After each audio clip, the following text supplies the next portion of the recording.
please. Well, I just want to add my voice to the voices that have already spoken about an apology to the family. I've seen the video, as probably everyone sitting up here has. I could see nothing that Oscar Grant did wrong that evening that should have caused him to lose his life. Whether it was a mistake, whether it was intentional, we may have a difference of opinion about that, but I could see nothing that he did wrong that should have caused him to lose his life. That was wrong.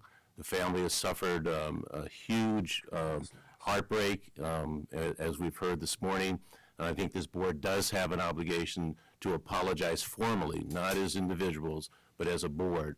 In the past, when people have passed away, they're prominent citizens, we've adjourned the board in that person's honor. I would propose we do this meeting, adjourn it in Oscar Grant's honor, and I would ask that the president of the board send a letter to the family, formally apologizing on behalf of the Bay Area Rapid Transit District. Again, that young man did nothing wrong that should have caused him to lose his life that morning of last week.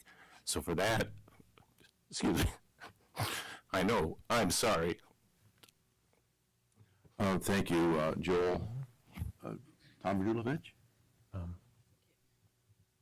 Yeah, I just wanted to acknowledge my colleagues. Thank you for expressing what I wanted to express, which is just, this feels incredibly unjust. There was nothing this young man did to deserve what happened to him.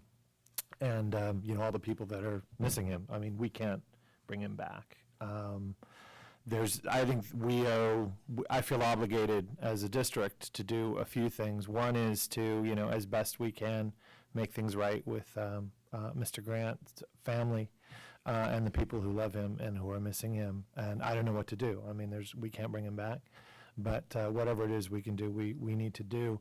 Second of all, this investigation, I don't think anything about this investigation has given anybody any confidence. And I think it's really harmful to the district. I think it's really harmful to the BART police. I've been talking to agents in our stations who feel like there's all this rage and anger at them. They feel like the organization's not supporting them. This investigation doesn't feel timely, doesn't feel competent. And I'm really angry about the investigation. It's wrong. We need to be doing everything we need to do. We need to be cooperating fully with other investigations that are going on. It may be out of our hands at this point, maybe before the DA.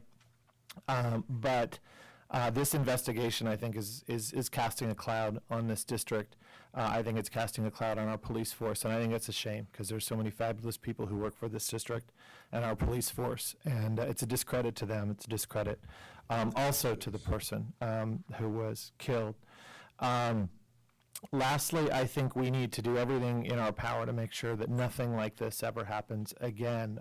There was a lot of resignation that this is something that happens. And I don't think it can be anything that happens anymore. I think whenever anybody dies at the hands of a BART employee, at somebody else's hands on BART, or by accident, we need to do everything in our power to make sure that we can prevent that from ever happening again. I don't know that, again, what's been talked about yet is going to get us there. One thing I've long been an advocate for, and I think it's time for, is some sort of civilian review.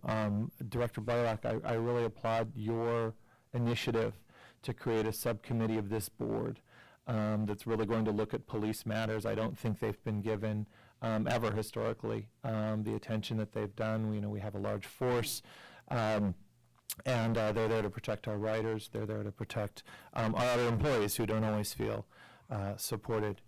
And we need to be making sure that we're doing everything in our power, that everything that we do is the best it can possibly be.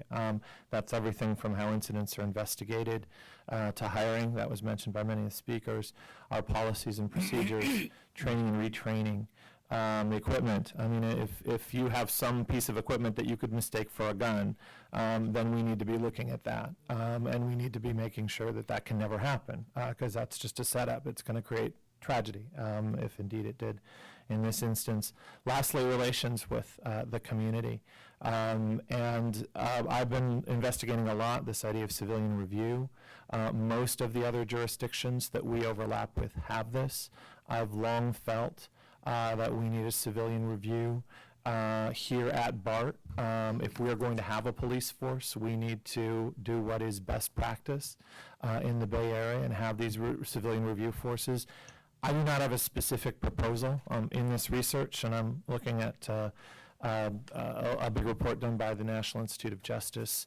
There are many different ways you can structure these and give them responsibilities, but what I would like to see is this committee that we're creating investigate civilian review in the Bay Area. Who is doing this? What other cities? Who can we learn from? How could we do this the best?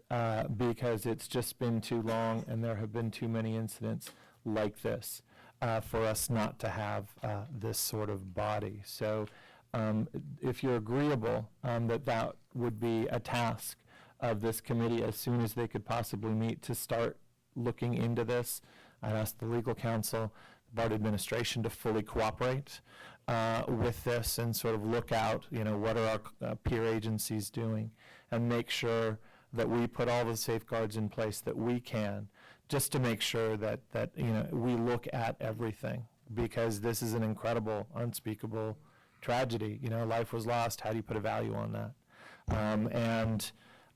We just need to ensure as best we can that it never happens again, and that the appropriate checks and balances are in place to make sure it never happens again, but to also, restore trust in this agency and our police force. If we're to do our job of caring people, the police force are to do their job of protecting our riders and the public, then we need to restore confidence. And to restore confidence, we need to do things very differently from the way that we've been doing them.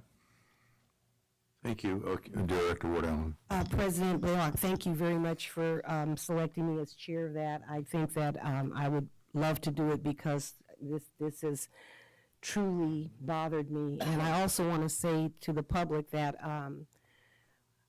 we have good board and we have good staff, and we obviously had some that went awry, but please don't look at us by those few.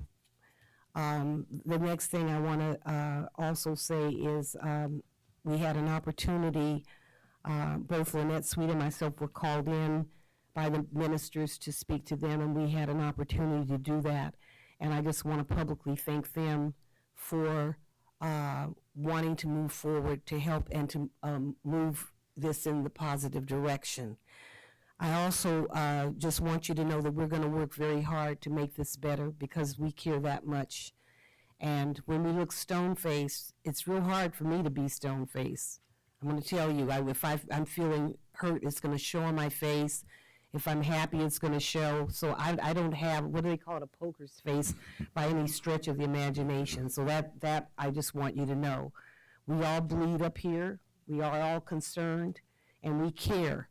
And I can't think of a meeting I've ever sat in from like 6, well, I'll say the Malcolm X terms, can't see in the morning to can't see at night, and we've been here all day, so it's worth it to us to do that. And we just want you to know that and understand it. Thank you.